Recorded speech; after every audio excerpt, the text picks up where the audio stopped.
Hey, welcome back to the boat. This is your Gearhart speaking with the Seattle Seahawluchas LBA Season 5 draft analysis video. And basically, I ended up with the 13th pick of the draft, which means 12 people picked before me, while then I picked, and then 3 more people picked, but because it's a snake draft, it wrapped around, and then they got to pick again, the 3 people, then I picked again, then I would have to wait 24 more picks. Being on the end kind of sucks near that wheel pick, so I understand why you want to get to the front if you want wheel picks. The end wheel pick really blows. That's all I got to say. So we are going to go ahead and go right into this. So we're going to start out with round 1 because the draft actually started Friday night right before I went to sleep. I wake up, they're all waiting for me. I actually ended up waking up early. I guess I was just super hyped for this draft. And if you didn't know the Seattle Star Raptors from the Primal Battle League, I did make a trade for this Pokemon right near the end of the season, right before the trading deadline. And it really did work for me. And I really wanted to try it again for a full season, not just for 3 games. And that Pokemon is Kyurem Black, which is going to be nicknamed, it's Cruz, but it's Nelson Cruz, because we are naming him not after Seahawks this year, it's actually Mariners, because that's the only Seattle team that's playing right now. It'd be kind of redundant. However, Kyurem Black, it's a monster. It hits hard, it can go either special or mixed. I mean, I ran it. You can run it defensively, but still have the attack, like sky-high attack.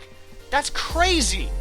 I'm pretty sure I ran max special defense once, and it still crushed everything in its path. So, it's really amazing, hits really hard. The only reason why it's an OU, of course, is because of a lack of a physical ice move other than Freeze Shock, but that takes 2 turns to do, okay? Ain't nobody gonna wait for that. So, we picked up Kyurem Black here. I just really wanted to try it again. Well, not necessarily try it. I knew what it did, but regardless, it's a great Pokemon, strong Pokemon, and I just wanted something that hit hard, something that you could not really switch into at all, and that's what I got here. Now with this next pick, before the draft, I really wanted to go Kyurem Black and Clefable, but by the time I woke up, Clefable was already gone. In fact, it went the 2nd overall pick. I don't know about you, but I just thought it would be picked like right before me. I didn't expect to get it, so I didn't call it sniped, but the pick we ended up getting was Heatran because I really wanted something to basically just sponge hits. The only problem with Heatran that I don't really like is the fact that it has no reliable recovery. I tend to like walls with reliable recovery instead of just leftovers or rest, because that's not as reliable because you get put to sleep. However, Heatran here, nicknamed Carson after Carson Smith, the reliever, because Carson Smith is just a boss. Anyways, he can really just take anything. Anything except ground types. That's a big problem. I'm gonna have to work around it. We're gonna see how well it goes. But Heatran against the Flash Fire, it's a rock setter. It's just a pretty good mon in general. It just destroys the offensive fairies anyways. It just stops them in their tracks. Unless there's a random hidden power ground. But that's not besides the point. We're gonna play around that. But I just wanted basically a rock in the defense. Something that could, like, it's just one thing and then it gets the help from the other, how many other defensive Pokemon I have. So, we have Carson, the Heatran here, and we're going to see how well he does this year. Heading into round 3, I'm looking at the board, and surprisingly, I don't understand this, but Greninja's on the board. Still at the start of round 3, and round 3, of course, started at the top, so I had to wait 12 more picks, and by golly, I was so nervous. I don't even say by golly anymore, but that's how nervous I was, because Greninja it was falling, I was like, I'm not gonna get this, falling, closer to me, oh please, don't take it, and it was down to Terra, and I'm like, no, please, and he didn't take it, and guess what, Kyle Seager, that's it, I don't know how I forgot that, Kyle Seager, the Greninja here, because Kyle Seager is an all-star last year, Kyle Seager is a Gold Glover, and Greninja, he can do anything. So can Greninja. The Swiss Army knife of the game, of this format, because it can pretty much only do anything, except it cannot get any Omega Ruby Alpha Sapphire whatever it's called, tutors, move tutors. It cannot get those. That's why I went to Ubers, okay? Because of low kick and gunk shot. So they banned it, so I can only use XY moves. Hey, that's fine. Protean is a destructive ability, and Greninja can hit hard, even though it's kind of frail. It's pretty useful there, alright? So we're gonna see this as it's my fastest Pokemon, 122. I can't speak today. Spoiler alert! That is my fastest Pokemon, so it's nice having a Swiss Army knife in my back pocket, don't you think? I think everybody would like that. See, round 4 wrapped around after round 3, so I had still about the same choices that I had before. I still haven't gotten sniped, because of course Clefable wasn't really sniped, because I didn't expect to get it anyway. I wanted it, but I knew I wasn't getting it. Now, with this 4th round, I really wanted something to pair with Heatran, and Vaporeon is sitting right there, and I took it because it's a bulky water, but it has Wish. That was the main key ingredient, a water Pokemon with Wish. Now, I could get Alomomola, but do I really want to have setup fodder? I mean, you saw Hank the Pidgey just gets completely destroyed by Gallade because especially defensive bulking up Gallade, you can't do much to that. So I didn't want I didn't want that setup fodder like that. So I have a Vaporeon here, Logan Morrison, aka Lomo, and Vaporeon's here to soak up a ton of attacks. I've seen it soak up a +2 Dragon Claw from a Mega Charizard X in GBA Season 2, and I'm excited to use this because it's going to be basically Heatran's just there to sit around and take hits, but it's just the core, because I feel like Vaporeon is here to do work, and I know I just took 2 waters in a row, but I don't really count Greninja as a water type because its type is always changing, okay? I really do not think it's that bad that I took 2 waters in a row because, like I said, protein is there, alright? Yum protein. Yum. Oh, and since I'm recording these one at a time, I forgot to say this, but right after I chose Vaporeon, a whole bunch of bulky waters got taken right after, so I'm glad I picked it up in the 4th round, because I guarantee you I wouldn't have been able to get it. I knew somebody said, no, dude, don't take Vaporeon there, take it in round 5 or 6. I guarantee you, if I didn't, it wouldn't have been there, because I knocked over the first domino for bulky waters, and it was just over from that, so that's basically what I'm thinking is what happened. I'm glad I got it in round 4, otherwise I wouldn't have been able to get it at all. So this is where the sniping begins, because after round 4, my friend said that he wouldn't talk to me unless I drafted Celebi. Celebi goes well with Heatran and Vaporeon. Now, because of course, Heatran is times 4 weak to ground, and Celebi is resistant, and it goes pretty much well with that.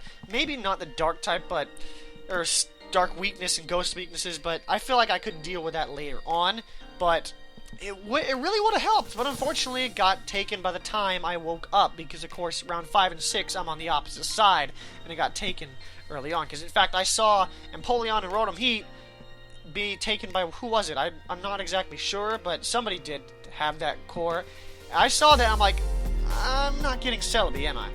And in fact, I woke up the next morning, and lo and behold, Celebi was in that same team slot. So, I wasn't really surprised after I saw that. There was also another Mega Pokemon I wanted at the rounds 5 and 6, whatever the word I'm thinking of, and that was Mega Scizor, but right before I went to sleep, that was taken, so I ended up, it was a really tough position, because I didn't really have a plan at this point, because I woke up, found out that Celebi was gone, so I just decided to wing it. Hello? Nope, really? Quietness? Is that what we're doing here? Fine. So much for my terrible jokes. But it's Staraptor. Ajax, Austin Jackson, the Staraptor. Staraptor's here to just... It basically hits like a truck, okay? If you were standing out in the highway and got completely just hit by a semi, that's how being hit by a Staraptor feel. Bird spam is always a great thing in these leagues as well. It's a second U-turner, it's a second initiative, as well as, like, I guess Intimidate, but it's not like I'm going to use that because Reckless is obviously 42 times better. But Staraptor here is here to save the day. It's also off the ground, but if I'm ever going to go off the ground to do something like that, Staraptor's not a really good choice to do because it's pretty not bulky at all, unless I have Intimidated, of course. But it's not really a good thing, but I guess in a pinch, it's a good idea. But it's a really good, hard-hitting Pokemon. Plus, I needed something physical as well. So, Staraptor, you're here. And you are also my mascot for the Seattle Staraptors, so might as well do that too. So now I have a little story for you. Back in the Primal Battle League, I was stuck with only one way to get rid of rocks, and that was Zapdos. And it was very impeding for me to constantly having to bring Zapdos with Defog, because A, it uses up one move slot, and then I always had to bring it every single week. I didn't bring it every week, at least not Defog. But it gets pretty predictable when you only have one way to remove rocks. Technically, I already have one way to remove rocks right now, and that is Staraptor. But I'm not really sure if I'd want to bring Defogging Staraptor. I know that John Pokemon did, but I'm not really that kind of player. So, with Hitmonlee going off the board, I didn't want to risk anything, so I ended up taking Hitmontop. I wanted to take Hitmontop in round 7 or 8, but because I didn't really have a plan after Celebi and Mega Scizor went off the board, and with Hitmontop, because of course Hitmonlee was taken, so I kind of had the feeling that people would be like, oh, Hitmontop, let's get a spinner right now. So luckily Hitmonlee was taken right before me, so I was just going to take it right now. That was the plan after, of course, the two got taken right in front of me. But, so, the thing about Hitmontop is, I think out of the 3 of Hitmonchan and Hitmonlee, this is the best spinner because it gets the Intimidate, which tends most of the time to force switches. So that's a great idea to get in, intimidate something, rapid spin the rocks or whatever hazards on the field away, and then I can just go on and deal with things. Plus, what was it? Well, there was something else. Technician Priority. It gives me more priority to go along with Greninja and Staraptor. And Technician Priority ain't nothing too much to snuff at. I guess that's the term. But Hitmontop. I also forgot to tell the nickname, which is Zunino, the catcher. Mike Zunino. And I know that Mike Zunino is just terrible right now, but let's just hope it doesn't rub off on you, Hitmontop. Because I need you to spin those rocks away. Right on your head. So, at least I don't have to be bringing you all the time, because I could be bringing Staraptor with Defog, I guess, maybe? No? We'll see. Nearing the end here, because we're at another wheel pick of round 7 and 8, as Crocodile is our next pick, and because at this point I kind of was needing a ground type, because I had 3 weaknesses to electric. Fine, 2.5, Greninja. Just stop it with your protein, okay? Please, stop. However, I only had 1 resistance to electric, that was being Kyurem Black, but, Kyurem Black, I know you get Roost, but if rocks are up, I don't really want to switch into something because you're going to take rocks plus electric damage. It's not really fun. And besides, you're probably not faster than most electric types anyways, that being Raikou and Jolteon and the Thunderuses. So I needed a ground type, rather an electric immunity, and that is Crocodile, like I said. That's Robbie Cano, by the way. That's Robinson Cano. That's the name right there. And Crocodile, what bugs me about this is now I kind of have 4 fairy weaknesses. Okay, Greninja, stop. Please, stop. Stop being a dark type and just use your protein somewhere else, okay? Just switch into a grass type already. You're bugging me. So, I'm just stacking up fairy weaknesses. Luckily, there's no HP fairy, unlike Shady Penguin, who thought there was.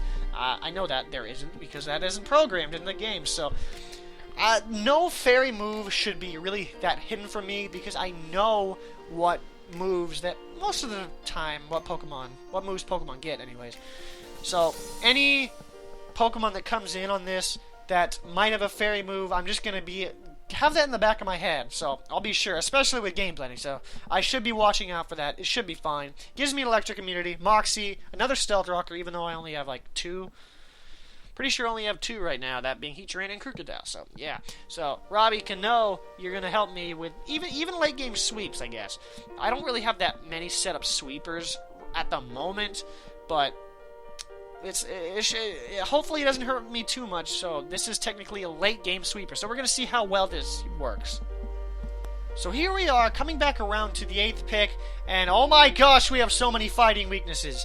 Kyurem Black, Heatran, Greninja if you are not the wrong typing, not Hypnotop, Crocodile, and oh my word, that's too many fighting weaknesses. So, I'm kind of handcuffed here when I'm picking my Mega Pokemon, because about this time I wanted a Mega Pokemon, and I was hoping that Mega Pinsir wouldn't get sniped right in front of my face.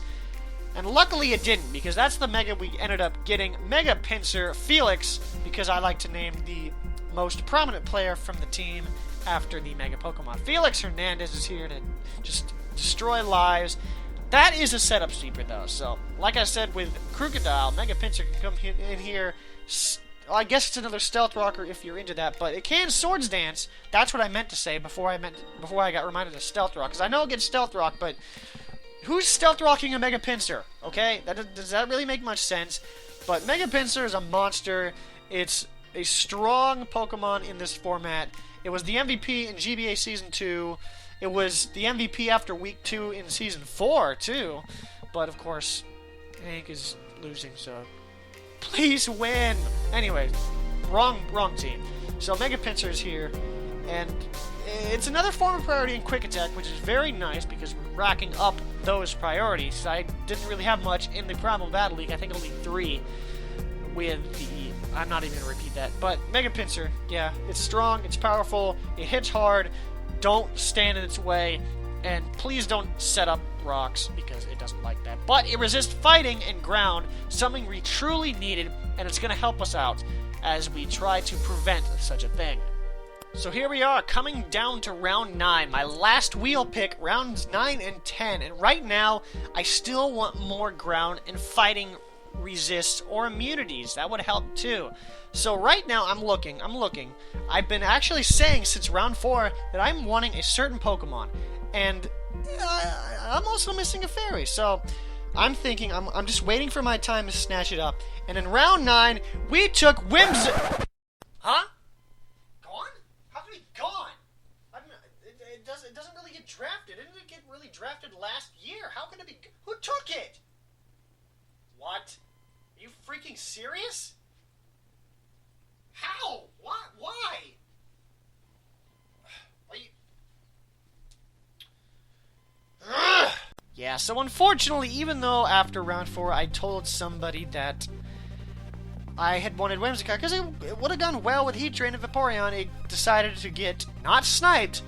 I defined sniped in a Pokemon-based draft as you wanting a Pokemon and then someone who takes it before you, they didn't know what you wanted. The person who took Whimsicott knew I was going to take Whimsicott round 9, and they decided to take it anyways.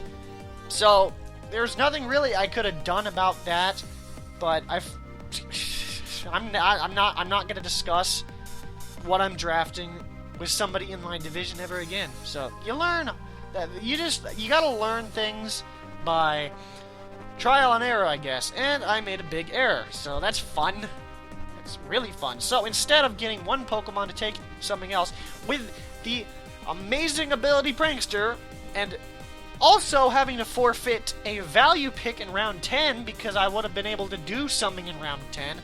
I instead had to take Doublade in round 9. That'd be Taiwan Walker, and I'm sorry. It's just that Doublade is pretty much kind of knockoff bait. I know it can take it well, but I'd rather not get knocked off that well. And with Doublade, of course, it's strong.